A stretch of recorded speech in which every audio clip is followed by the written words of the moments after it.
नमस्कार दोस्तों, मैं गौरी द्विवेदी अपने YouTube चैनल में आप सभी का स्वागत करती हूँ। मलमास महीना में विष्णु भगवान की कथा सुनने से बहुत बड़ा पुण्य मिलता है। तो यह कथा बिल्कुल सत्य है। एक गरीब ब्राह्मण रोज विष्णु सहस्त्र नाम पढ़ता था और उसके घर चमत्कार होने लगे। एक त्रिवेणी घाट का दरिद्र ब्राह्मण। प्रयागराज के त्रिवेणी घाट से 2 कोस दूर बसा था काशीपुर गांव।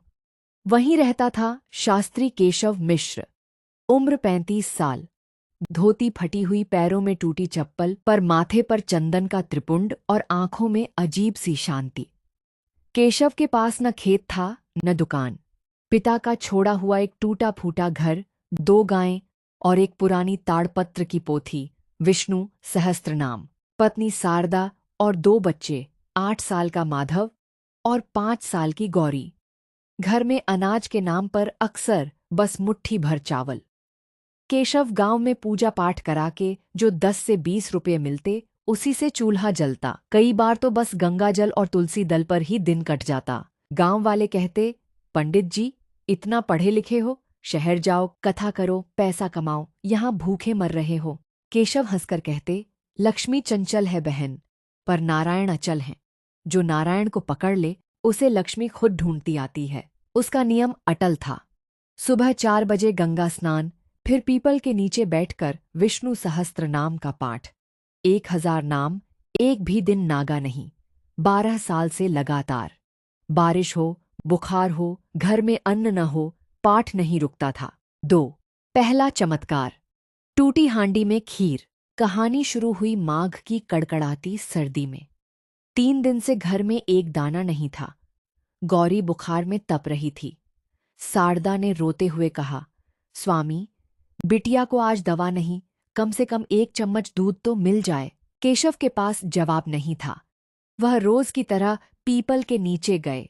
शरीर कांप रहा था, पर होठों पर वही शब्द, विश्वम विष्णुर्वषट्कारो भूत भव्य भवत प्रभु। पाठ पूरा करके घर लौटे तो देखते हैं, आंगन में उनकी दोनों गायें खड़ी हैं। गायें तो 6 महीने से दूध नहीं देती थीं, सूख गई थीं, पर आज उनके थन भरे हुए थे। शारदा हैरान। उसने दूध दुहा, पूरा 5 सेर। चूल्हा जलाया। घर में न चावल था न शक्कर। शारदा ने कहा, भगवान का नाम लेकर टूटी हांडी ही चढ़ा देती हूं। उसने हांडी में बस गंगा जल डाला। 10 मिनट बाद ढक्कन खोला तो हांडी में केसरिया खीर भरी थी। मेवे, इलायची की खुशबू से घर महक उठा। गौरी ने 2 चम्मच खाई और उसका बुखार उतर गया। बची हुई खीर से पूरा परिवार 3 दिन तक खाता रहा, पर हांडी खाली नहीं हुई। गांव में बात फैली। केशव पंडित के घर अन्नपूर्णा खुद खीर बना गई। 3 दूसरा चमत्कार। सूखा कुआं और सोने की मोहरें। जेठ का महीना। गांव में अकाल। काशीपुर का 100 साल पुराना कुआं भी सूख गया। लोग 5 कोस दूर से पानी लाते। केशव का घर सबसे नीचे था, पर उनके आंगन का छोटा सा कुआं भी रेत उगल रहा था। एक दिन पाठ के बाद केशव ने कुएं में झांका और बोले, अमृतांशुद्भवो भानु शशबिंदु सुरेश्वर। विष्णु सहस्त्रनाम का 89वां श्लोक। तभी कुएं के अंदर से गुड़गुड़ की आवाज आई। साफ मीठा ठंडा जल अपने आप ऊपर आने लगा। 10 मिनट में कुआं लबालब, पानी इतना मीठा कि जैसे गंगा जल में शहद घुला हो। गांव वाले बाल्टी लेकर दौड़े। जिसने भी पानी पिया, उसका पेट दर्द, बुखार, चर्म रोग ठीक हो गया। उसी रात केशव को सपना आया। एक चतुर्भुज रूप बोले, केशव, तूने मुझे 1000 नामों से पुकारा, अब मैं तुझे एक नाम दूंगा, अजात शत्रु।